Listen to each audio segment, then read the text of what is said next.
All right, I see the numbers of participants is increasing. I think we are ready to get started. So, welcome to this morning webinar on delivering quality sets, resources for planning officers.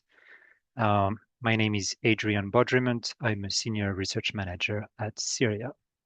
And before we start, I have a few housekeeping points that I need to run through. So today's webinar is being recorded. The presentation and recording will be made available. All attendees are in listen-only mode. You can raise your hand or send a chat message if you have any problem with your with any technical difficulties, and we can help you in the background. There will be lots of time for questions after the presentation. We have a Q&A session at the end. So please, if you have any questions as you hear from the presenters, if you can type them in, that would be great. And you can click your the thumbs up to so we know which questions are the most popular ones. Okay, feel free to share resources in the chat.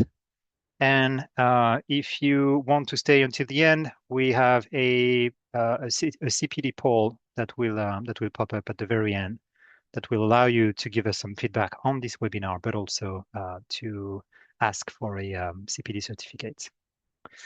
Feel free to share your views and experiences with us. There's a series of hashtags and reference words at the bottom here. So if you want to put things as you hear the speakers, feel free to do so. We are active on LinkedIn, and we aim to finish at 12. A little bit about Syria.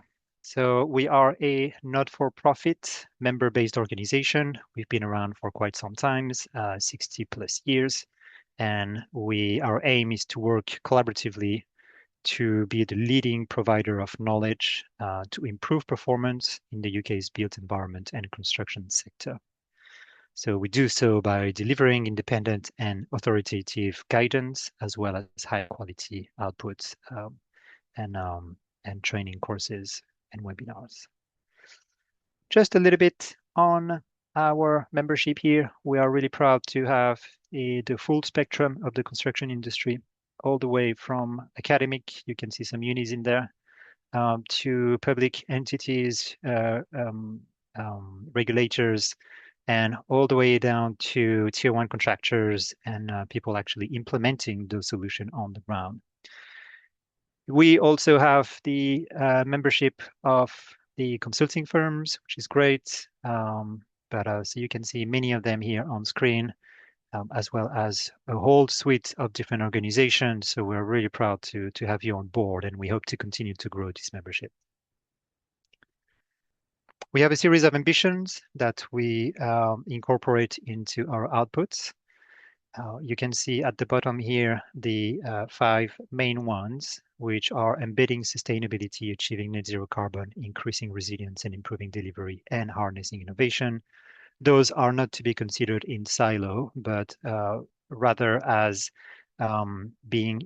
influencing, many of them influencing the outputs that we produce and that are guiding our research outputs as well. Just a little word on our outputs. We are well known for our guidance documents here on screen. There's a few in there, and there's another slide with more details, but SuDS manual, the NFM manual, and I've also put in the BNG biodiversity net gain documentation that we've created with SAIM and AIMA, now ICIP, back in 2019. On the back of those guidance documents, we've created a series of training. So this is really to help professionals learning more around the technicalities that is being displayed in those guidance documents. So we have a whole series on SuDS. The latest edition of the SuDS series is around SuDS for highways. And we offer those either online or some of them are also delivered in person. We offer networking opportunities with our annual lectures and debates, as well as our award series. And lastly, we have a series of communities of practice SuDS is the one relevant for today's webinar. This is thanks to SuDS that we can have such an event, SuDS being the Community for Sustainable Drainage. And we also have a tool. So this is a licensed online tool, which is about estimating the benefits of blue and green infrastructure when making some decision around an upcoming project. A bit of a zoom into the latest SES-related guidance document. Well, I mean, that goes back to 2015 with the SES manual, but in most recent time, we've released the NFM manual a couple of years ago. We have two guides on using SEDS to reduce phosphorus or nitrogen. We've released Blue Roof a couple of years ago as well. We've produced a guide for the GLA on SEDS for highways. And last year, we've released a series of 3 guides for supporting community groups if they want to do some maintenance activities around flood management assets, which include SEDS. We also released a document called Enabling Development, Getting SEDS Right from the Start, which is very relevant for today's webinar. And I know some of the speakers will talk about it a bit more in details later on. And lastly, a brand new one around asset management for blue-green infrastructure. Most of those documents are accessible for free on our bookstore. So if you head over to syria.org, you'll be able to find those and download them. The Syria-based tool that I mentioned, if you want to scan this QR code, that will get you to the home page. There is a discount for Syria and SuDS members, and we are happy to offer free trials if you want to give it a shot, see if it works for what you if it works for your needs. And this is really comparing work as usual with designing and implementing blue and green solution. And it gives you a monetary value based on 20 plus different benefits. And that helps for a business case, for example. A little bit on SuDS. So this is a knowledge platform. If you head over to susdrain.org, there's a lot of resources in there, hundreds of case studies, but also a lot of the links to relevant guidance documents. This is a network first and foremost. So we meet on a regular basis, and we share the latest in terms of learnings and barriers within the industry when it comes to everything SuDS related. And of course, SuDS manages the SuDS Awards. So every year we celebrate SuDS. Last week, well, a couple of weeks ago, we celebrated SuDS projects. And in next year, we will be celebrating SuDS people, so champions. Lastly, we produced events and webinars like the one we're in today, and SuDS is really an opportunity for your organizations and businesses to increase visibility within the UK sustainable drainage industry. A big thank you to our SuDS partners and supporters. Thanks to you, we can have events like this one. So we really, really appreciate your support. So, and if you are not a partner or a supporter at this point and you want to join in, please drop me an email. Okay, I think that's it for the introduction with regard to Syria. Now back to the topic of the day. And we have a packed program, which will be a series of 3 presentations leading to a Q&A session.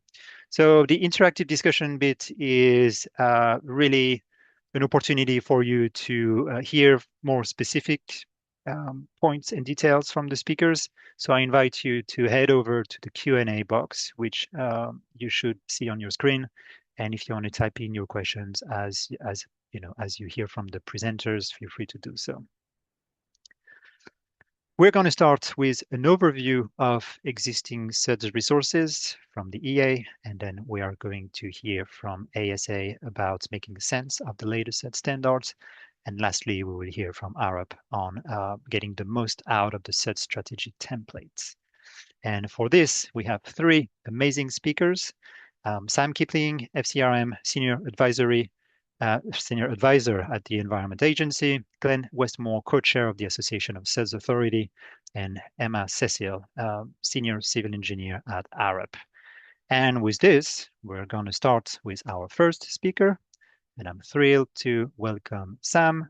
So Sam, if you want to take it over from here, so you're FCRM Senior Advisor at the EA, and Sam's full bio will be pasted into the chat box. Thank you, Adrian. Good morning, everyone. Huge thanks to you all for turning out in such amazing numbers. I know you're all very busy, and I expect you're all very hot as well. So thank you. I recently attended and hugely enjoyed Sustrain's annual SuDS Awards, not only because it allowed me to travel 3 hours north away from the worst of the stifling heat that was afflicting other parts of the country, but because it gave me an opportunity to visit lovely Newcastle and many of its excellent SuDS features, which, as you'll see from these photos, were looking very fine in the summer sun. Syria couldn't have chosen a better day to platform SuDS, a day when the urban cooling benefits of SuDS and other green infrastructure were needed more than ever, but also when flash flooding was being experienced in parts of London and across Somerset. I really enjoyed the walking tour of Newcastle and particularly valued the honesty of our Northeast host because while they'd clearly delivered a lot of exemplary SuDS, as you can see, they were at pains to explain that some features were imperfect and that some mistakes had definitely been made along the way, either at design, but also in some of the granular implementation of the SuDS in practice. Sharing and learning from these experiences is vital, really, for ensuring that practice can evolve. And they embodied this ethos brilliantly, with lots of future plans to tweak and finesse designs, whilst delivering on a much bolder, longer-term vision to try to prevent the sort of widespread flooding seen during the Toon monsoon on Thunder Thursday in Newcastle in June 2012. I was also wowed to learn about Newcastle University's National Green Infrastructure Facility and to see their living lab, which is gathering invaluable data on the benefits of different SuDS features. I also enjoyed being in the company of other SuDS champions and spoke to several people who had submitted nominations for what they thought were worthy projects, who had been told that the projects were no longer sufficiently exemplary to make the cut. Whilst, of course, disappointing for those involved, I thought this was a brilliant sign of progress. If today's exemplary is tomorrow's run-of-the-mill, we're clearly moving in the right direction. After the event, the fact that I found myself planning a sightseeing day trip to see Stockport bus station also speaks volumes. It's been a big year for SuDS as we moved from the old, now withdrawn, technical standards, which focused solely on the water quantity elements of SuDS, particularly the attenuation of discharges and the safe storage of flows during extreme events. But they said nothing about the other three pillars of SuDS: biodiversity, amenity, or water quality, and often led to underwhelming pipe-to-pond systems and even some grey solutions like underground storage tanks. Informed by Environment Agency research, we now have the new national SuDS standards published in June last year, and they represent a big step forwards in SuDS designs.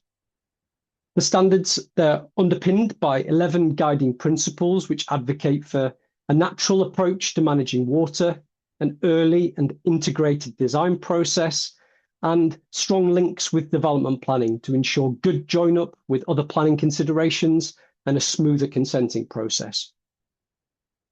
There are then 7 technical standards. Standard 1 is at the heart of the new standards. It sets out a hierarchy of runoff destinations. Drainage design is asked to maximise each tier of the hierarchy in turn. The intention is that this will minimise, and in many cases completely avoid, the need to discharge rainfall to the combined sewer network. Standards 2 and 3 now provide a more sophisticated approach to managing water quantity, with one addressing everyday rainfall and the other addressing more extreme events. Standard 4 covers water quality, SuDS can help with water quality in two principal ways: directly, by improving the quality of water before it's discharged into the environment, by reducing levels of some pollutants like sediment and diffuse pollution, either through settlement or biological breakdown. They can also help indirectly by avoiding or attenuating the discharge of surface water to combined sewers, which can help to reduce the frequency and the severity of storm sewer overflows, whilst also helping to free up capacity in both sewers and wastewater treatment works.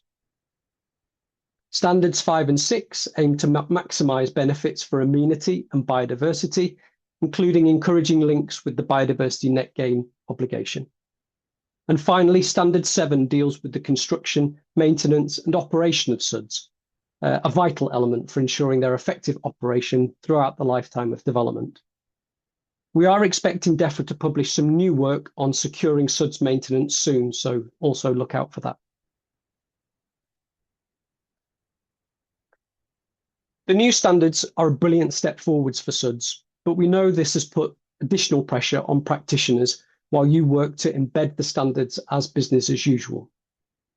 We're particularly conscious that planning officers who must check compliance with the standards for those non-major developments on which lead local flood authority expert advice might not be available, might need some extra support.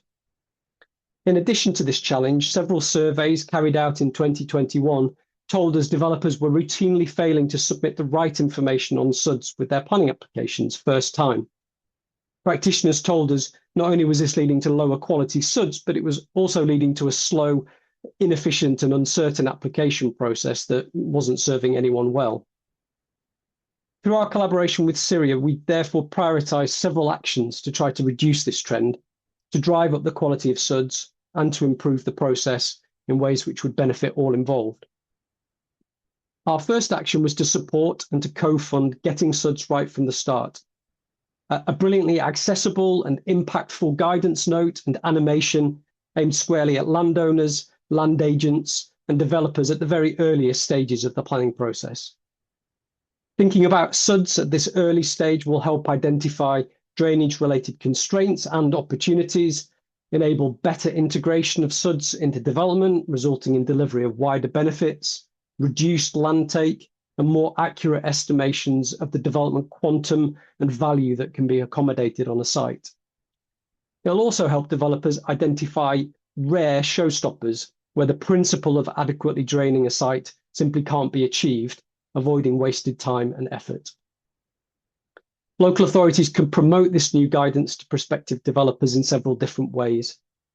At the very early stages of plan preparation, when you're producing land availability assessments, where you might be interacting with representatives of prospective site allocations, at the pre-application stage, if you're engaging with any sort of site master planning, but also more generally through local developer forums.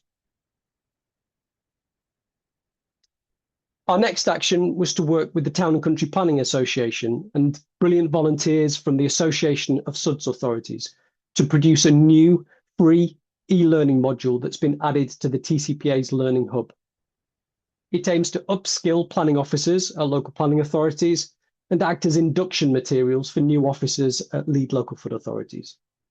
Completion earns you a CPD certificate. Despite being only released a few months ago, over 200 people have already registered for the course, so I encourage you to do the same. The course introduces the concept of SuDS, the different types of features and key design principles. It introduces the basics of good SuDS design in the context of the national standards, describing the drainage hierarchy and the fundamentals of runoff rates and volumes. It provides guidance on requesting SuDS information at application stage and securing measures and maintenance arrangements through the development management process, including whether a different approach might be appropriate for outline applications. It also brings SuDS to life through various case studies, and perhaps crucially, it arms you with some killer stats, most of which come from CIWEM's excellent research done as part of the Enabling Water Smart Communities initiative, which I encourage you all to take a look at too. These killer stats will help you bust common myths about SuDS. If you're confronted with a developer that's perhaps telling you they can't do SuDS because they're too costly, they take up too much space, or because the site is on clay. Our latest action, which Emma's going to cover in more detail later, was to commission SuDS to produce a SuDS strategy template that planning applicants can use to help them assemble the right information on SuDS. We know several local authorities had previously produced their own very good local templates, but this had created a degree of local variation, and when the national standards were published, also meant all these local examples would need updating individually. As a result, we felt that producing a single national version could help to promote consistency and save individual local authorities the time, money, and effort in updating their own versions. I'm glad to say that ACER supported and endorsed this approach. SuDS appointed Arabs to lead on producing the template. They formed a working group with representatives from ACER, the agency, the Planning Advisory Service, and from across the SuDS sector. The template is expected to be hosted on the planning portal alongside our existing flood risk assessment template, but it can be made available to other platforms if requested too. We've designed a feedback mechanism as well, with an email mailbox set up so we can learn from how the template operates in practice, and if we need to iterate quickly where improvements need to be made. We plan to publish the template in the next few weeks, so please watch this space. The last thing I'd like to flag, which is aimed really at those of you wearing risk management authority hats, is that the government recently published an updated flood funding policy to simplify funding rules and support investment in a broader range of resilience measures through the Flood and Coastal Risk Management Investment Programme. The agency has now published new surface water investment model guidance on gov.uk to support this new policy. The guidance recognises the feedback we received that assessing surface water schemes individually made value for money hard to demonstrate and drove disproportionate evidence requirements and repeated assurance. You told us that this had discouraged new surface water schemes coming forward.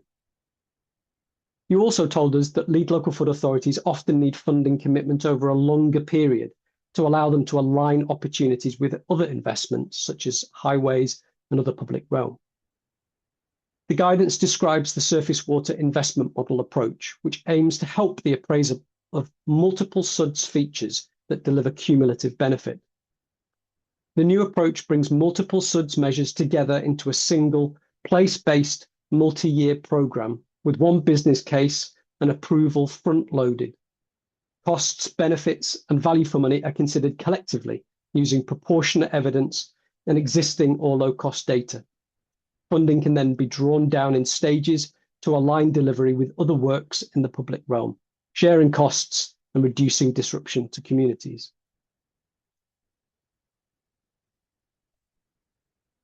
The updated policy is intended to make it easier to invest in natural flood management, including some SuDS features. Standalone projects can now receive full funding up to £3 million. The requirement for projects to demonstrate a move between flood risk bands has been removed. This was particularly difficult for NFM to evidence proportionately. There's now a clear strategic objective for natural flood management with a commitment to invest at least 3% of the investment programme in standalone NFM, rising to at least 4% over 10 years. That's equivalent to around £300 million. Funding for standalone NFM is also now for the first time open to non-risk management authorities, widening who can bring forward NFM projects. Non-RMAs like environmental non-government organisations are well placed to deliver NFM, particularly through their local knowledge, their landowner relationships, and their ability to form strong local partnerships. Any non-RMA applicant must be a fit and proper body and will be subject to due diligence checks before receiving any public funding. In March, we also published the funding policy guidance on gov.uk, which is the first practical interpretation of the updated funding policy. The guidance sets out detail on project eligibility, who can submit a project opportunity, information requirements, and the methods applicants use to support proposals. It will be living guidance, evolving as we learn from delivery and gain feedback on how it works in practice. More information is available on the new funding policy guidance and supporting information to RMAs via the SharePoint site shown on the slide, and also to non-RMAs via our engagement HQ page. That's it from me. Thanks for listening. Back to you, Adrian. Thank you so much, Sam. Great presentation. A lot of resources available and a lot of work ongoing as well to increase this pool of resources for planners and anyone actually, any practitioner working on the SuDS world. Thank you for that. So now we're going to head over to our second presenter for today. Here we go. And we're going to hear from Glenn Westmore, the co-chair of the Association of SuDS Authorities and also from Surrey County Council. And the presentation is about making sense of the latest SuDS standards. Glenn, all yours. Thanks, Adrian, and thanks, Sam, for covering the overall basics and the background to the new standards. As I said there, I'm the co-chair of the Association of SuDS Authorities. We're a member organisation which represent LLFAs across England, primarily on that kind of SuDS statutory consultee role, but we do cover wider aspects of LLFA as well. So if you aren't a member, please look us up. We do kind of SuDS promotion, we lobby and talk to central government, provide training support, webinars, and generally work as a community of practice as well, very similar to SuS Train in terms of supporting each other through the ever-evolving beast that is SuDS implementation. So I'm going to kind of try and cover a little bit of the practical side of the new SuDS standards. We're 1 year on, so we're just beyond the happy birthday. The new standards came in, we had the previous ones for a considerable amount of time. These new ones try to basically encapsulate all of the best practice and evidence and changes that have happened since that, in that previous sort of 12 or 13 years that we've been delivering SuDS. They apply to design of all surface water drainage systems. They manage rainfall sustainably, look at that wider flood risk, water quality, and as Sam said, that kind of biodiversity immunity side is really encapsulated in there. So we're 1 year on. What does that look like? Well, the comparison to the old standards and the new is pretty stark. The other standards, although there were a lot more of them, they were much more limited in scope. They didn't have a huge amount of detail behind them. And in fact, ACE's kind of predecessor organisation, which was called LASU, created a set of guidance which really helped kind of add some meat on the bones on those. So we've now kind of been able to incorporate a lot of that learning, a lot of that best practice into the new standards. So they're much more detailed, even though there's 7 of them, there's those 7 key principles. The primary one is that it's now covering all types of development, which I think is really, really positive, although that will obviously create impacts for resourcing in local planning authorities where the LLFA perhaps can't lean in and support and help on that. And I know obviously resources tight across all local governments. So the non-statutory responses on the non-major applications it's sometimes quite a tough thing to provide. I think one of the other major changes is that change in the hierarchy and consideration of water use being number 1, which, considering where we are with the current weather, we've already got hosepipe bans. We had a few in really early in the year. That sustainable use of water is becoming more and more important as we kind of feel the heat of climate change. I'll talk a little bit more about that later on. We have got that interception. That's a new addition into the standards. Those kind of calculations of that first 5 millimeters. Again, I'll cover that in a little bit. But the really key thing is the consideration of what we call true SuDS. Those that have those 4 pillars of water quality, water quantity, amenity, and biodiversity, really inherent. And I think for me, the thing that really runs through the standards is what's called the SuDS approach, which is actually thinking about this as green-blue infrastructure, as an integral part of the development. What we've seen in the past and happens all to many sites is everything else gets sorted out, the houses get put in, the layer gets put in, and then somebody looks at the drainage at the end and tries to bolt it on at the back end, which it can work, but you have to work pretty hard for it. It's actually so much easier to deliver SuDS, true SuDS, if you think about it from the beginning, and that's really inherent in the new standards too. So I'm going to ask Charlotte from SuDS to raise the first poll. We just wanted to have a quick feel about how people's experience of the new assessments of the new standards and maybe designing against them at all. I know we've got a real mix of consultants, LLFAs, LPAs on the call. So kind of how best it fits to whoever your background. Just give us a bit of a hint of how these things are working out for you. We'll come back to the results a little bit later. So the principle behind the standards and the kind of the overall policy is set out in the National Planning Policy Framework. This is what's currently in the NPPF. So we've got some mention of SuDS in there. We're saying that they should incorporate the sides. We've got proposals for major development taking account of local advice. We've got some minimal operational standards. We've got sustainable drainage systems where there's flood risk. So it's there, but it's not particularly implicit. And notice there's actually no mention at all of the standards. So in December last year, MHCLG consulted on the new NPPF wording, and as we can see, it's far more strengthened. We're expecting some announcement on the NPPF, hopefully fairly soon. Obviously, that might depend on what's going on in government over the summer and before, but we're hoping that the wording for the NPPF SuDS side is staying fairly similar to what was proposed, because it was excellent. You know, we've got some drainage systems in terms of the national standards being included in there, so that gives massive weight to the new standards. We've still got the local advice in that space, but I think really crucially, SuDS aren't just in one space in the NPPF. They're in climate change, they're in tree pits, they're in lots of other spaces in terms of the design and use of the site. So actually thinking about SuDS in that holistic approach. So SuDS are in there, that's really helpful. And I think what that will really mean is that we can rely on the NPPF a little bit when pushing back when SuDS aren't really included in the system. As we said, one of the major changes is the kind of push for non-major developments, those which don't go to the LLFAs as statutory consultees, to include SuDS as well.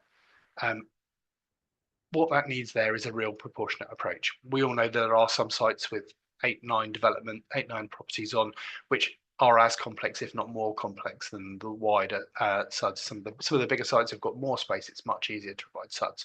So on the smaller ones, actually, you might have to work a little bit harder to think about the development of SuDS, but you can be proportionate in that approach. You can look at what the level of existing risk is, the size of the development, and particularly if there's any downstream impact in terms of flood risk. Now, all of those things should be included anyway in terms of considering flood risk at the local planning authority, but we all know these officers are really stretched in terms of all the things they have to consider, and SuDS and drainage are a very technical matter, so we know that there's massive variability in terms of the inclusion of SuDS and drainage in its basic sense across smaller developments. So it's really a push to try and get that up a little bit higher, to get that consideration of SuDS across, but particularly get the benefits of it, because the small developments need that biodiversity and amenity and water quality too. The good news is that using water reuse actually helps reduce space for SuDS. And so therefore, that makes things a little bit easier, perhaps some of those smaller sites. We can use combinations of some more simple approaches.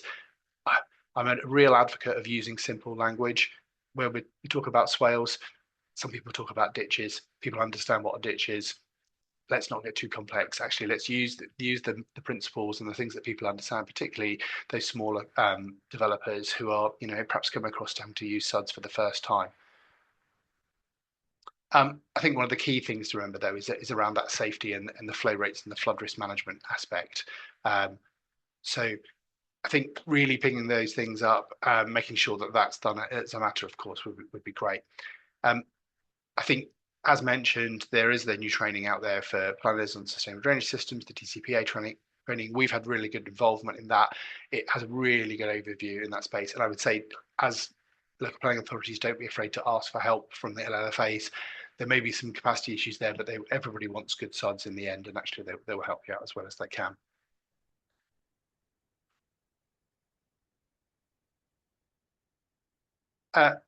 We've mentioned that water reuse. That is the new priority one, and we want to maximise that as much as possible. There is some caveats in the standards in terms of when you use this, but actually when you dive into those, it probably still means you're using it for most sites. So any of the following demand for non-potable water. Well, even a business has got a toilet, that's non-potable water. You can maybe put it in that. Landscape irrigation, if you've got any green space, you need some water. And the biggest one, I think, is the water stressed areas, which if you look at the map on the right hand side there, that that's a significant majority of the country. So there isn't really an excuse for not considering that non-potable use. And water butts, green roofs, and planters, they all can use that water for best effect to start with. But realistically, and I think the space we're moving into is using rainwater harvesting. That's the maximum benefit. That's where we get the most sustainable water use. We've seen the water stress that's affecting our communities. Using water that's landing on our buildings to flush toilets, put washing machines, and all those non-potable uses is really a no-brainer. So we're moving into that space where that will be picked up. And I think the other thing that's really massively useful, particularly for developers, is if you put rainwater harvesting in, it really reduces the SuDS land take, because you're taking all that water and reusing it within the building. It helps with reducing the costs for residents. But I think the one thing that's perhaps not mentioned very much is the environmental incentives that water and sewage companies provide to developers to use some of that rainwater harvesting. Actually, they give you a rebate on your installation costs. So think about that. It's really helpful. It massively counteracts that additional cost in that space. They're, of course, a little bit more complex, so they will have a little bit of impact on the maintenance for the residents or the management company if it's a housing association. But we've come to the place now where solar panels and heat exchangers and all sorts of complex stuff is being installed in people's properties. So actually, with good maintenance space, with some good education and awareness, those things will upskill those plumbers and installers as we go forward, and we'll overcome that as we go through. Standard 2, that interception of that first 5 millimeters, we all know that's the bit that really causes the majority of the water that leaves sites. So actually keeping it on sites is really helpful. It's really good for infiltration. It's really good for the biodiversity side and keeping places green, but also it really helps with flood risk as well. So there's 2 approaches within the standard. The complex calculation approach, looking at the different rainfall events, for the 80% for summer and 50% for winter. I would say though, actually, we're probably not quite up to speed in terms of using those calculations yet. They're not necessarily easily embedded in design tools or guidance. Certainly the use of like the monthly rainfall targets are, it's not quite there yet. And so those tools will develop as we go through. We're a year in. It took around 10 years to get to the full set of guidance for the old standards. So we are still on that approach. But the simple area-based approach is much more straightforward. It's much more suitable for use on the smaller sites too, and actually has really good benefits. But the one thing I would say is you really need to consider that early land use, that layout consideration, because you can't just squeeze SuDS in willingly into places. You need to consider them on the footprint of individual properties and across the whole development for them to work effectively and for you to actually be able to pick up that interception in the right places. Things like green roofs provide really easy wins. One of my colleagues will always tell you the excuse of a slanted roof isn't a good one anymore. You can put green roofs on pitched roofs. You can put them pretty much anywhere else, and they provide some insulation benefit as well, and they're really great for climate change, but they really help in terms of use of the water. I think for developers, perhaps one of the things that's beneficial is that distributed approach, lots of small scale bits of SuDS across the site to pick up that infiltration can really, and interception, of the first 5 mil can really help with the downstreaming, the sizing of the downstream attenuation. Because if you run everything off and put it into a big basin, you're obviously going to need a massive basin for those really big 100-year events. Whereas actually, if you take that water in a much smaller treatment train and SuDS approach as we go through, the size of that basin can be much smaller. And it may be that you actually can get a few more properties on your site, which we all know is the idea of the viability for that site is really important. So consider it early, you might get some more houses on. As Sam mentioned, that we've really embedded water quality, amenity and biodiversity into the new standards. They're key parts of that SuDS approach, and they are the key parts of providing really good places. And I think that's what we're really talking about, is nice places for people to live. So there's clear requirements for those aspects. They really do relate to other parts of the development. So what we found is that, particularly across lots of the local flood authorities, there may not be expertise in delivering those. There's some good awareness, there's some good general knowledge in pushing for water quality, amenity and biodiversity, but you may not be the expert on that. So actually you need linkage across biodiversity net gain, the landscape officer, the access officer, perhaps the health officers in terms of green prescribing and walking routes. So actually you really need to have a much more integrated approach in terms of the assessment and looking at what's proposed, but particularly for those designing sites, you really need to think about those in a joint approach in terms of the design team, because if you want to really include them and get the massive benefit, then you really need to think about multifunctional benefits and stacking different land uses in different places. SuDS are brilliant for that. They achieve all of those things, and actually you might be able to achieve other things that require through the planning process through use of SuDS. On water quality, that sort of simple treatment train, a simple index approach that we've used for many years in the water quality worked for most sites, and that's kind of still included in that water quality side. But for higher risk land uses, or particularly really sensitive receiving bodies and aquifers, you might need to do a little bit more. And I saw there was a question in the chat about that, saying we can pick that up. You might still need bespoke spaces, and SuDS may not be appropriate for every single land use, but you can use them for some sites. There's still roofs on places which may have contaminated land, and those green roofs and water reuse side of things can really link up. Quickly want to launch poll number 2, and this is a little bit more about how you think the new standards have affected those applications. Are you seeing more well-rounded sites? And again, we'll pick up the results as you fill those in. So there's some other bits around the new standards I just wanted to quickly cover. One of the things we found is there's perhaps a lack of expertise and capacity to implement them, particularly across LPAs and LLFAs. They came in, they are much more detailed, they have a much more strict set of requirements, therefore it might take longer to go through them. You might need some additional training, particularly that wider aspect of the non-major applications. It might take a little bit more in terms of individual applications themselves. So I think there's a learning curve in that space. It's also the understanding and the comfort people have with the new standards, and that will improve. But whether you have the ability to stand up and kind of defend objections you may have based on in appeals, that will come. That comes from experience and your understanding and the use of the standards. I think what definitely helps is that they're there in black and white, and therefore you can rely on them and use them a little bit more, which perhaps we didn't have in the standards. We need to look at proportionality and the evidence for perhaps different approaches in different places. One of the things with the standards is that you still have to apply that local guidance, and in particular places, use of deep bore soakaways may be preferred in particular small locations depending on the geology.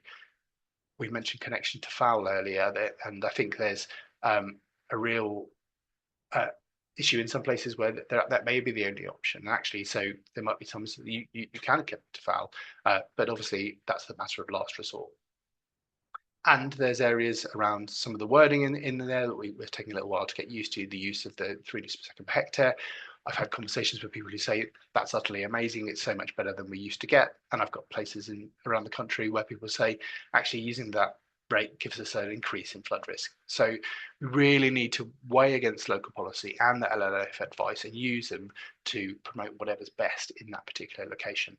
Now that creates some queries around national consistency, but I think it's clear about the evidence where you are using that and why you're using something that perhaps is a little different from the national standards. And that goes to developers too. There may be places where you have to go away from the standards, and I would encourage the use of that pre-app conversation with your LLFA in order to deliver what's best for that site.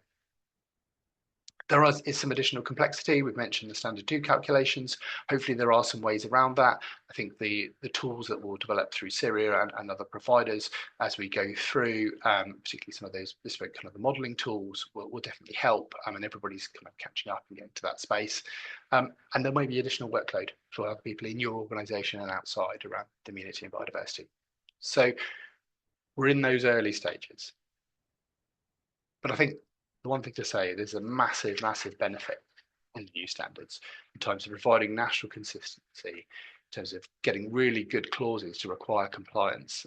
Everyone I've spoken to really loves that higher cost alone. It's not a reason for using a lower priority destination. So, actually you have to use what's technically viable.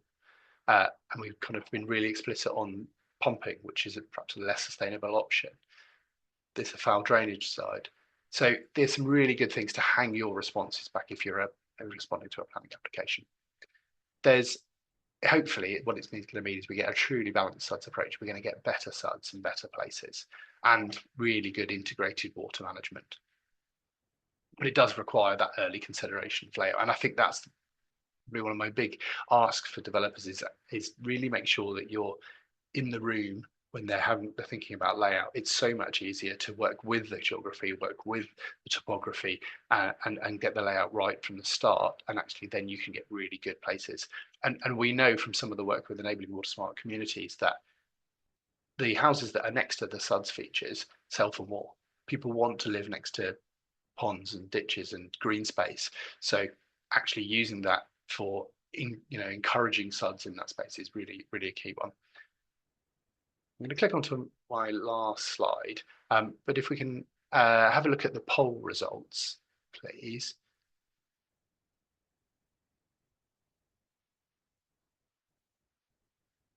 There we go. So on the first one there, yep, we've definitely seen, there's a few people who are getting everything.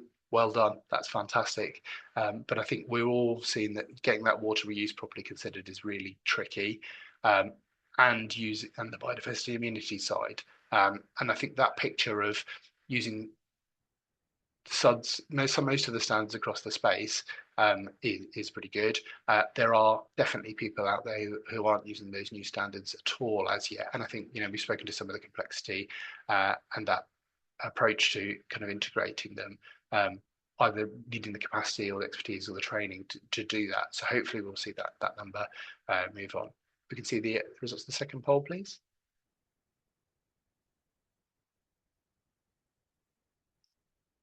So we've definitely seen a bit of integration into early site planning. That's a much higher number than I was expecting, so that's great. Some good use of the 4 pillars. There's definitely still makes that around a third of people saying they're still seeing that pipe and basin greater submissions. Hopefully that will change, particularly when we see when we see the NPPF change to require the standards to be included. Hopefully that will give us a chance to push back. It is definitely taking longer to review those applications, but we do know, and those of us who review sites know that it's very different in every different location. You can get a block of flats on a location that's got basically no space around the outside. You're reliant on green roofs or an underground tank in that space. We also see sites that are absolutely huge that can have multi-phase, that last over 10 years, that have got huge separate treatment trains and such. We know it's variable. So I think one of the key takeaways for me is its best endeavours at present. The previous standards took around 10 years to bed in, with us creating guidance as we went along. So use the tools that are out there. The Syria Best tool is fantastic. Use the template that Emma's about to talk about. And use the new standards as a crutch to really push for those higher standards. But you will have to work in a joined up way with the LFA, the local planning authority, to look at the policies. Local policy is king, it's really good to get that in the local plans, to look at what guidance is out there, to use pre-apps on those perhaps more tricky contentious sites, provide some time, provide some advice in those spaces if you can. I think my final takeaway is be bold. The standards are there to help, and if you push back, you might get something a bit better. It may not be the full suite of SuDS, but even if it's a little bit better, that's going to be better for the people living there overall. And that's it for me. Brilliant. Thank you, Glenn. Really good presentation. I like your last point, be bold, and I think this is a really good statement to try to push as much as possible using those standards, which, as you mentioned, they might not be perfect, but they're definitely a very strong improvement from the previous standards. So thank for that. Very much appreciated. I'm sure there's a lot of questions for you, Glenn, that will come up later on. Feel free to continue to add your questions to the Q&A. I see we have a good number here, but and also read the ones that are already there, and you can prioritize those. That would be great as well. All right, to our last speaker. So we are going to hear from Emma Cecil, Principal Civil Engineer at Arup. And she's going to talk about how to get the most out of the upcoming SuDS strategy template. Emma, if you want to go ahead. Thanks, Adrian. Okay, so a quick whistle-stop tour, because obviously I know this has been touched on already, but the why we're having we're aiming to have this national SuDS strategy template, and particularly at this moment of time, it's around that improving consistency and deliver efficiencies, not only for the people that are filling it in, the applicants and the developers and the consultants, but then also the people that are having to review it, whether that's LLFA, LPA, that side of things. And that's really something that we tried to keep at the forefront in our mind when we were creating it, through those steps. And then also, obviously, it timed wonderfully with the new SuDS standards coming through. So then the formatting of the template aims to bring people through those SuDS standards, and kind of helps make sure steps aren't missed. And then also, as a reviewer, by reviewing the template, then it would be that you're then following through with any supporting information where needed, but it's helping you feel confident that that applicant has met the standards, met the key aspects of the standards. So just a bit more about the project. Apologies, the text is a little bit small there, but just to give you confidence in kind of the breadth of work that did go into producing this. So the initial stages was around the scoping. So we reviewed existing pro formas and templates from across the country, and then also reviewed the new SuDS standards in much more detail. And then we had an initial workshop with an advisory group, steering group, understanding the need from kind of council's point of view for a template. We went through the SuDS standards all together and the impact that would have on a template. And then it was our opportunity to do a bit of market research really there as well, both from LPA, LLFA side, and then developer consultant side as well. And within that, it was also learning what aspects of existing performers and templates worked well, and which councils found were often misanswered and things like that. Then we did some initial drafting, analysing those workshop outputs, and that prepped quite a comprehensive workshop there then with the steering group, where we were testing for each standard. We went all the way through our initial ideas for kind of what the template would include, and we did this through a combination of whole group discussion, breakout rooms, and we gave some quick overviews, and then people could do follow-up edits on the Miro board. And then we had quite focused sessions on standards 2, 4, 5, and 6 around the interception, the water quality, biodiversity, and then that designing for the full life cycle as well. And then we did a full-on draft that went out for review by the steering group, and everybody gave quite comprehensive comments back on that. Obviously, we reviewed comments collectively to understand where there were common themes, where if there were contradicting ones, how could we find which way forward was the best. And then also it went, following that, a few iterations of that, then it went for review by the core group, which is down on the bottom there. That's the members of the core group. And then now it's in its final stages of publication and the dissemination of that around. So just to touch on our advisory group, so thank you everyone named here and the people, members of these organisations that came along and inputted into the workshops and to the reviews. Very grateful for everyone's assistance there. And obviously everyone had we came at it from quite a few different angles. That was really helpful. And I know Glenn has touched on this, so this is just a quick overview, but This is on the left-hand side. You can see these are the typical themes that most of the existing proformas and templates that are out there at the minute, or at the start of the project, kind of covered, mapped against then the substandards topics, and then the stars are where it's something newer or more, and the bigger the star, the more detail, more onerous that the substandards are asking for. So that just kind of gave us a feel for what we were going to be up against to help us all achieve the substandards. So in terms of how to get the most out of the template, so there's a major developments version, but then there is a much more simplified version for non-major developments, and that's really just focusing in on those key aspects that we think are the really vital things out of the substandards that they should be achieving, and it's that scaled approach. So it's proportionally. Obviously, we're not going to hold them to something that 100-hectare development would be having to achieve as well. And then also, I'll show you in a moment but there's some aspects where if it's an outline application, they don't yet have to fill those boxes in, because obviously they haven't got to that level of detail yet, compared to if it's a full application, then they would fill in all of those boxes. And then the layout, again, as I've already mentioned, we're really hoping to guide the applicant through the substandards, and really if they're using it to help write their drainage strategy, because I think there's going to be quite a shock for people that haven't yet adopted to be using the standards, of the level and the breadth of, and some of them are quite different to what business as usual that's been done.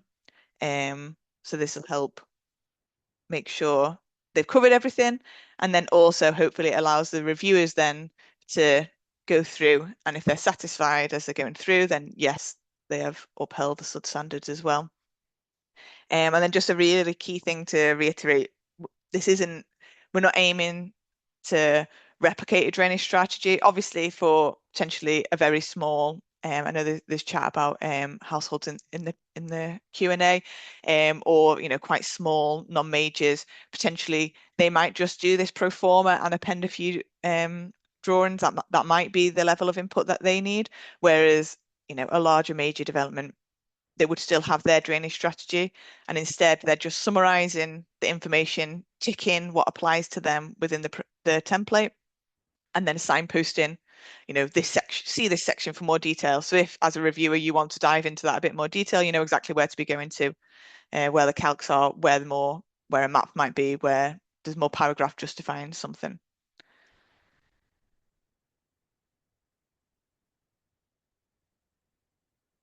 So in terms of the template itself, there's some initial guidance on how to use it, when to use it. Up at the top, that's the first part of the document. Then there's a glossary, for terms that people, I guess particularly applicants that might be unaware of what some acronyms are, definitions. And then it goes into the site information, and then it explicitly then follows standards chronologically down. So the document itself, it's an editable Word document, and the applicant will fill in. You can see them that they're yellow here right now on that screenshot on the right. They will fill in their information, and then it's color coded as well. So the blue boxes are where the applicant's being asked to provide some information, answer a question, and they will do that then in the white box. Then the green boxes list out the evidence that is required, and in a bit more detail, it kind of explains what that evidence will be, and that will probably be part of their drainage strategy they will be referencing out to. And then that grey box is where it's explained about the outline plan applications wouldn't have to fill those in. That's the more detailed aspects. And then I guess the other thing to touch on is in the blue box, it does also offer explanations, or you can see here there's there's some links that are provided as well, for people to then explore in more detail if they're not quite sure what is being asked of them. And then just as a without getting like really sucked into the detail, because I know everyone will want to like really debate them, because we have been in many debates around this as well. It is obviously a hot topic, but just this is an example here of where on standard 3 around the runoff rates, obviously the standards go into a lot of detail, and there's many subcategories within each standard to then try and fulfill. So we've kind of tried to streamline that down. And so on the left, you can see just the snip here about runoff rates. And we've then tried to extract the key aspects, make it clear what's actually being asked of the person filling it in. But then also it should hopefully read then that as a reviewer, it is quite clear whether they are upholding the standard, whether they are fulfilling the standard, or whether they're falling short. So then on the right, you can just see an example there of where we've just taken some very complex standards that are a little bit wordy, a little bit hard to understand, and there's many of them, and we've tried to simplify it. And this is where the advisory group, the steering group, has been really key on debating what makes the cut into the template. I guess for some of you, it will be longer than your previous ones have been, but I guess the standards are a whole lot longer than what previously had to be upheld as well. But then hopefully it means that then your review, say of then the drainage strategy, it's really obvious for you where you need to flick through to just check something in more detail, and actually it's very clear whether somebody's kind of met the criteria or not from this template. And I think that is it for me. I guess we'll have some more questions that come back around, but I'll hand back to Adrian now. Thank you. Thank you, Emma. Okay, it is now time to head over to our Q&A session. So I'm going to ask all the speakers to turn the camera on, and we will go through as many questions as we can. We have a really good number of questions, which means that we might not be able to go through all of them, but we have a decent amount of time, so we will do our best. Okay, I'm gonna start with the most popular ones, the one with the most upvotes, and the top one is around the proportionality with the development sizes, sorry. And there is a question here about how small interventions, householder applications are being affected by the standards with regard to how they could affect drainage. And then the standard do not clearly set out how such requirements should be proportionate to the scale of development, which means that some of the technical guidance that have been discussed today might not actually be very well taken by the small-scale applicants because they are not civil engineers. And then lastly, it has led to a high rate of initial objections, with over 90% of applications receiving objections by the LLFA. So are there any planned guidance to try to help with those different scales of development? Should I start with Glenn on that one? Brilliant, thanks. Yeah, and Paul, I think it's a scenario that we see very often too. You know, we've got very different places within Surrey in terms of the LPAs and the size of the developments that are coming through. So it is a developing space. There are bits of guidance out there. Some individual LFAs and LPAs have put things out in terms of what they're expecting from a proportionate approach. It obviously takes some time to create those. There isn't a national one as yet.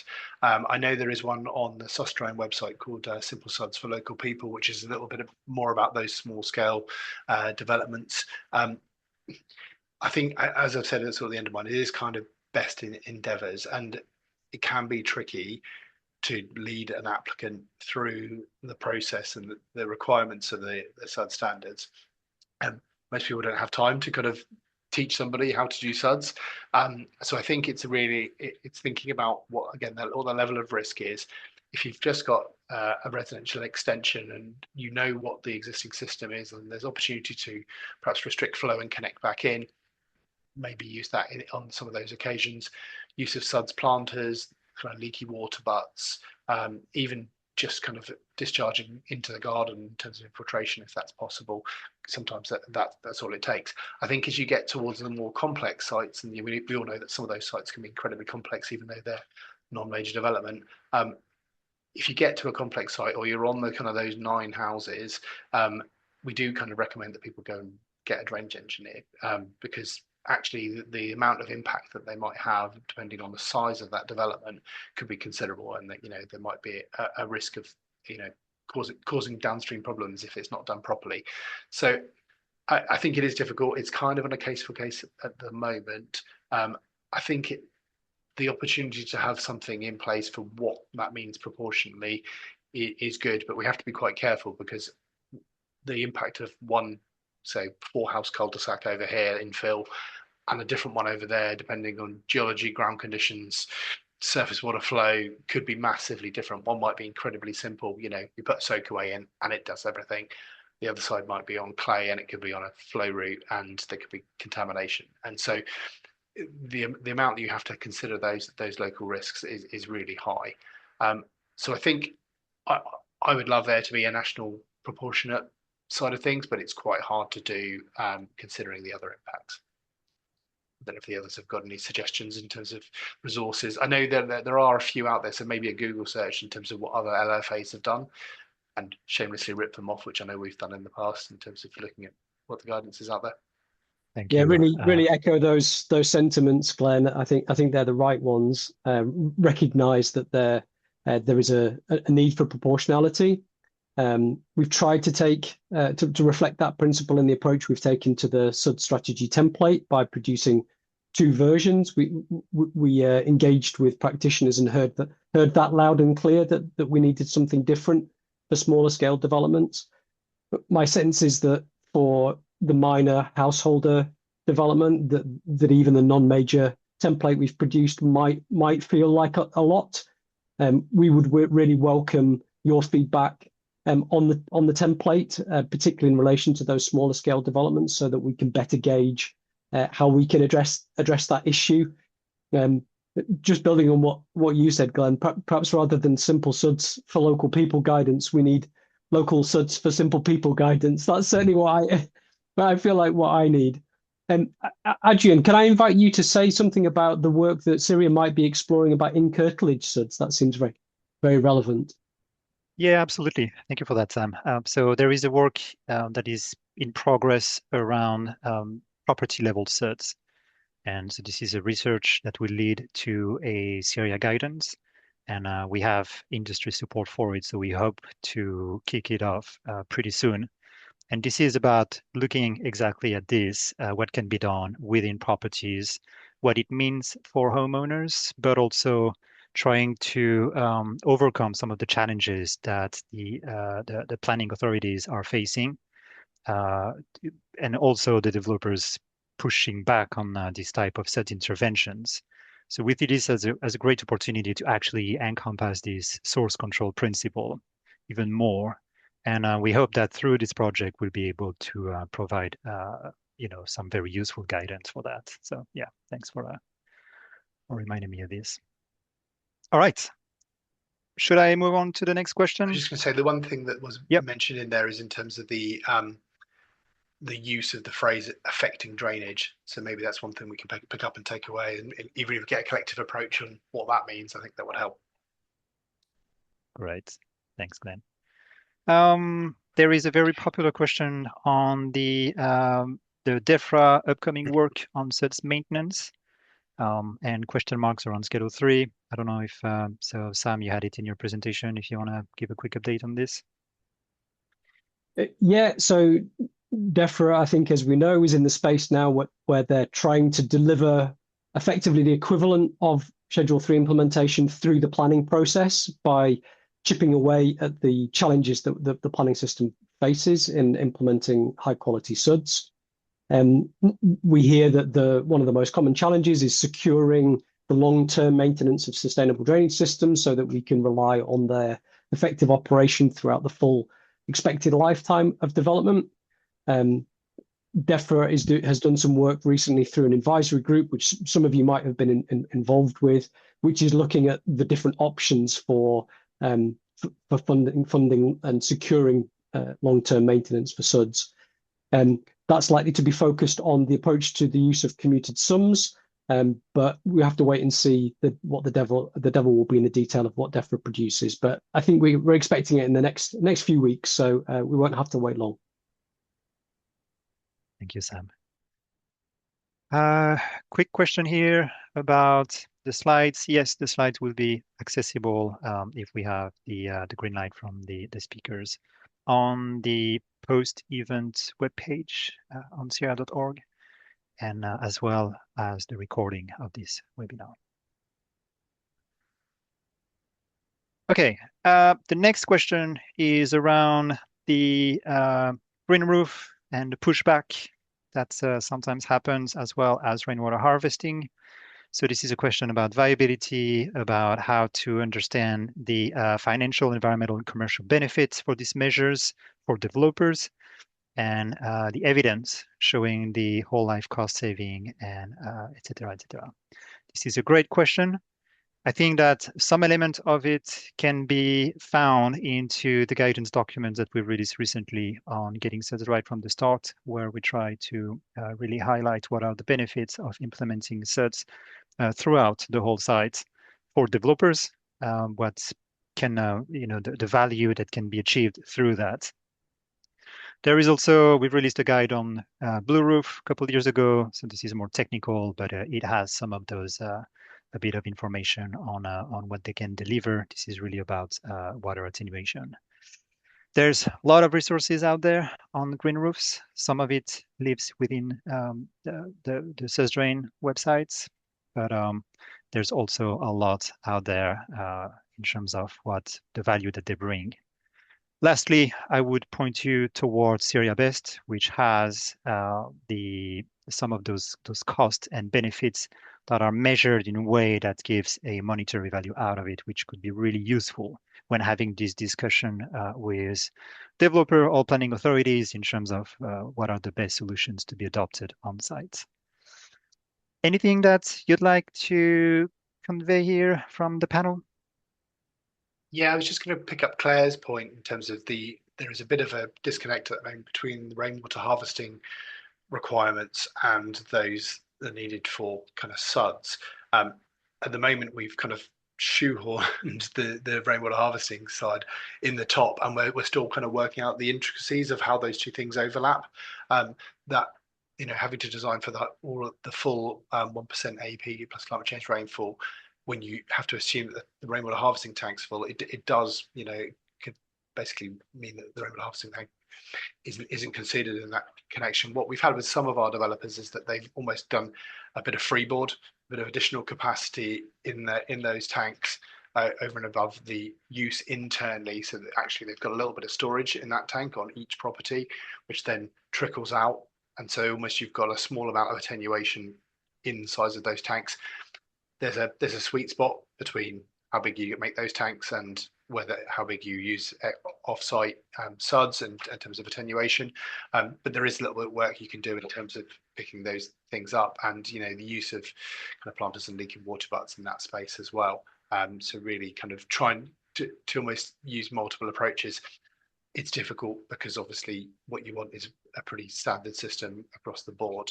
You don't want lots of different interventions, but I think the work is kind of developing on that space, and it's always good to have conversations with designers about the actually what it means in terms of the standards, and that's the bit where we as LLFAs kind of need to know what's reasonable and really work that out as we go through. So I think it's the conversation with the LLFA about how that works, and having a look about potential a little bit of extra capacity in those tanks. And I guess the other part of the debate is whether having a smart system on your rainwater harvesting tank that then releases ahead of storm to then create that space, whether that is deemed acceptable by your LLFA or not. But yeah, I think there's a few, there's definitely some topics within the standards that are going to be a bit of kind of bones of contention on that it's going to be quite hard to work through, that we've got to kind of find ways around, or equally. So that's kind of like a theory point, and then I think there's some around like the modelling side of things, like how we're going to do it. I think there is definitely like a transition phase where we'll need to be working through on how best to approach particularly these. around that interception side in terms of modelling that. Yeah.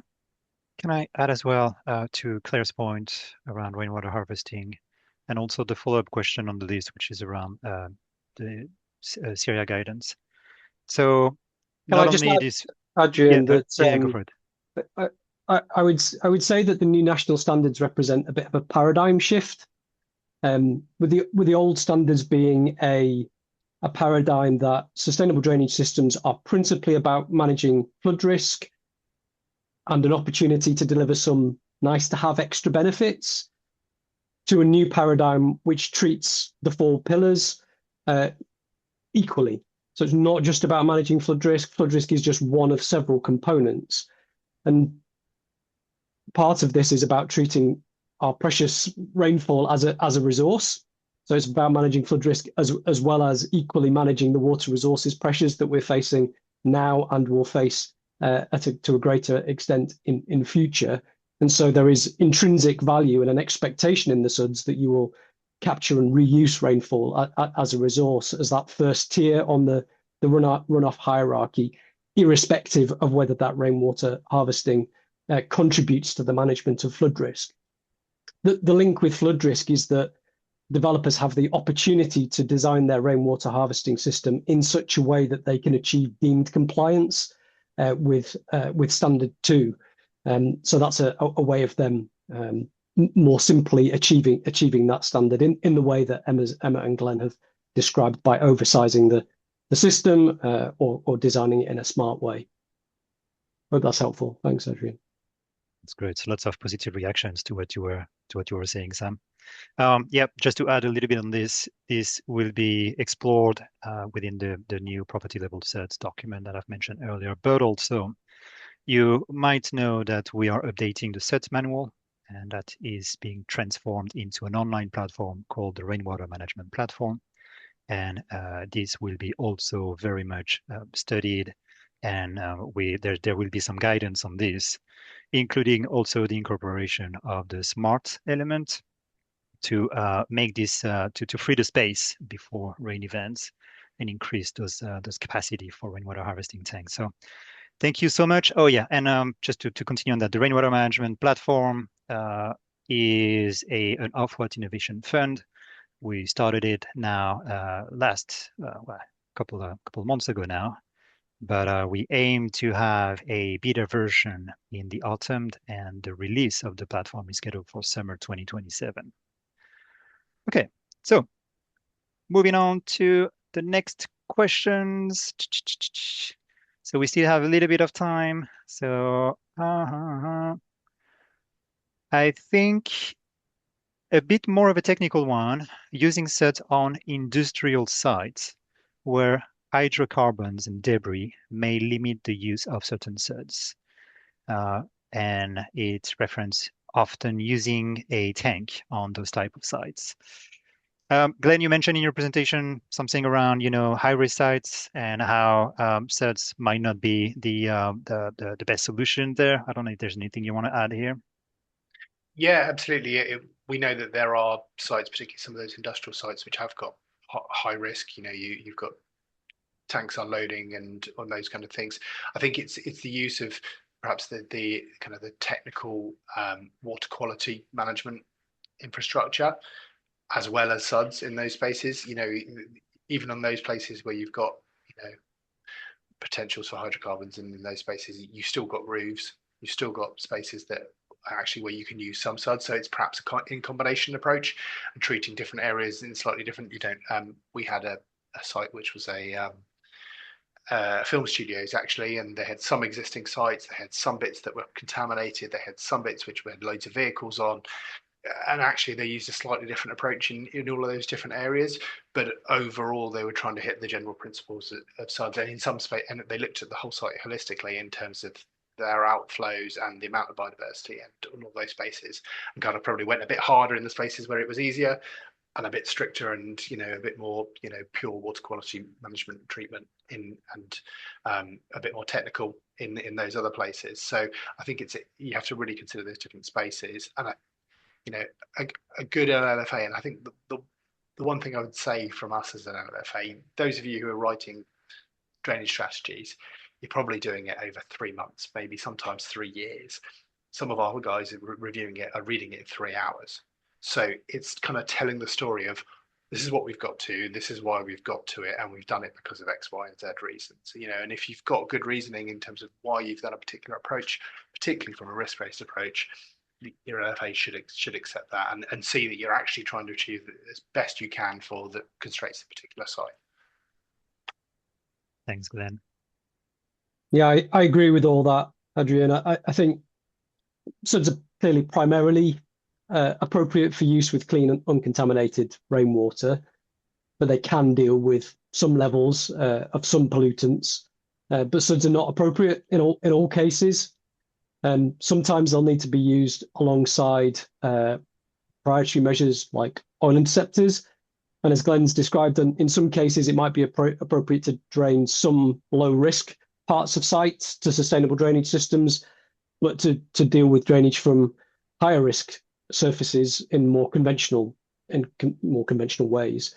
And the key principles, I think, are to take a risk-based approach, one which accounts for the pollution risk from the proposed uses, take accounts of any pollution risk associated with previous or historical uses that might have caused land contamination, that might be mobilized by infiltration, for instance, and also the sensitivity of the receiving environment, which might vary quite a lot from case to case.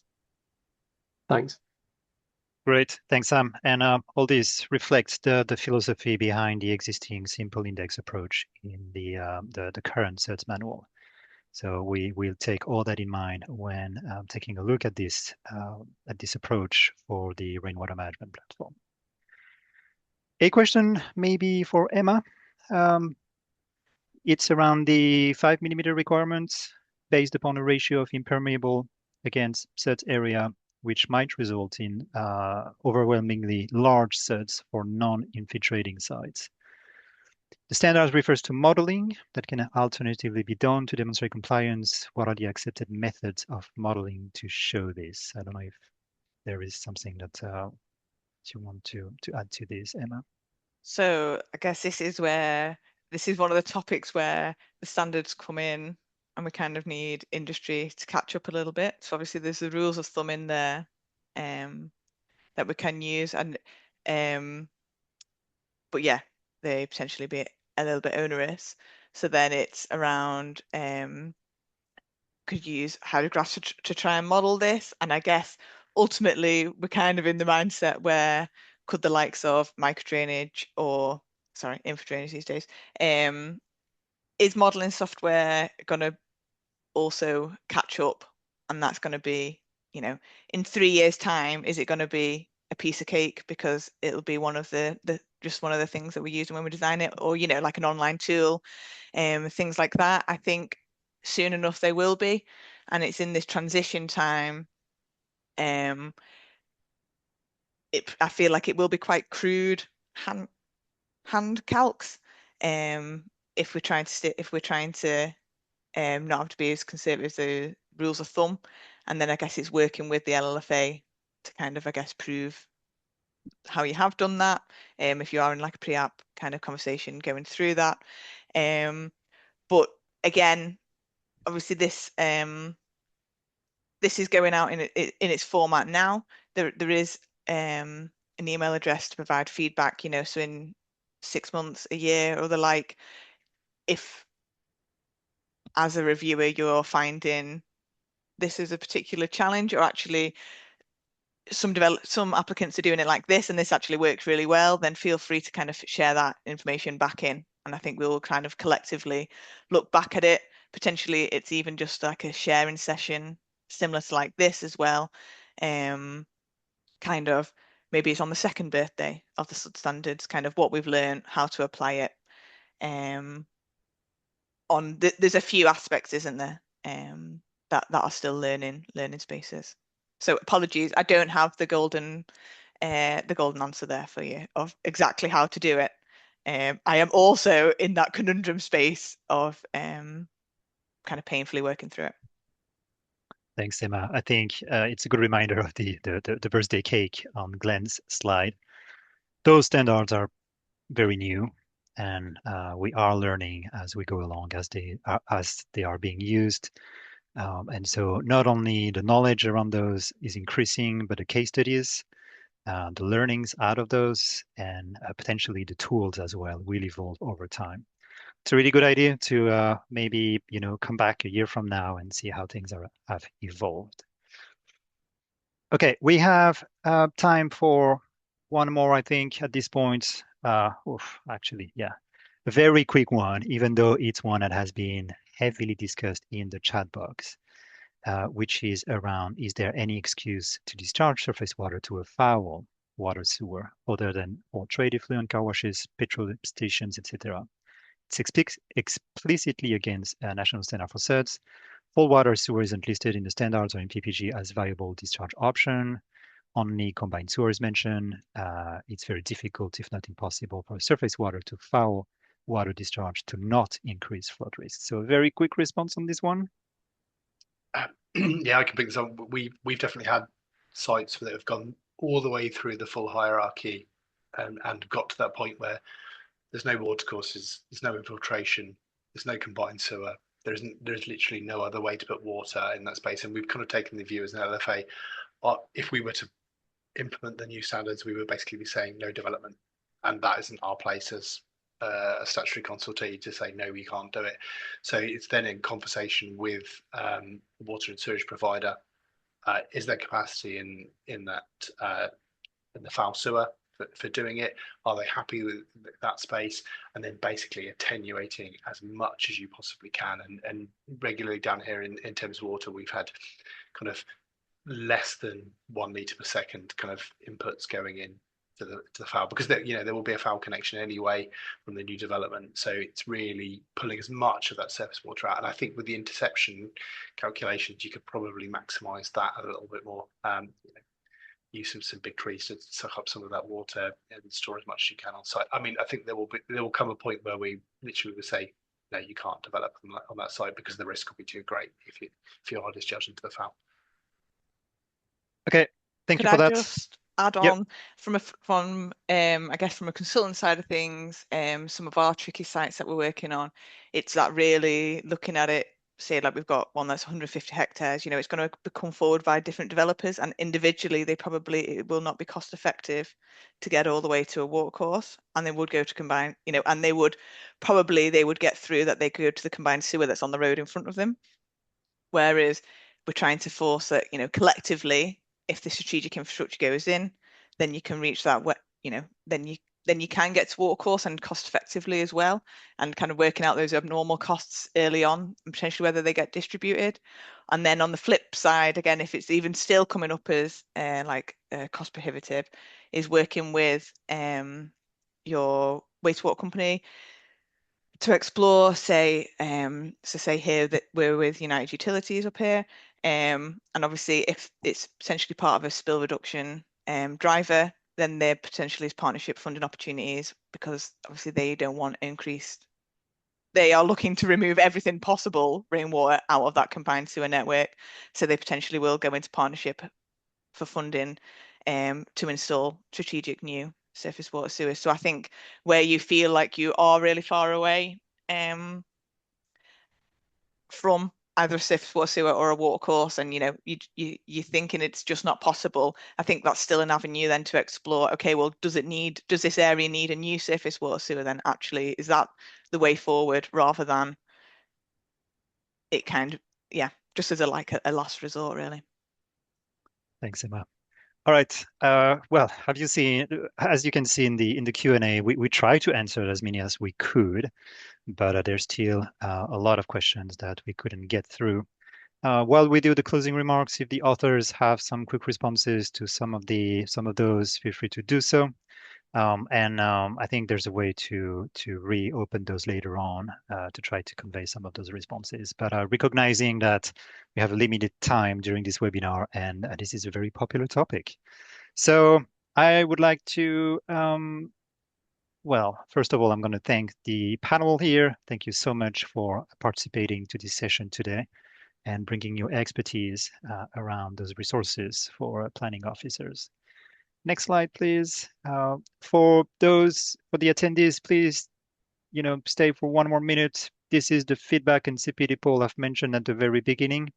If you want to let us know how we did, but also if you want to ask for a CPD certificate, that's the opportunity to do so. And while you do so, I will just mention that we have a biodiversity award that is open for submission now.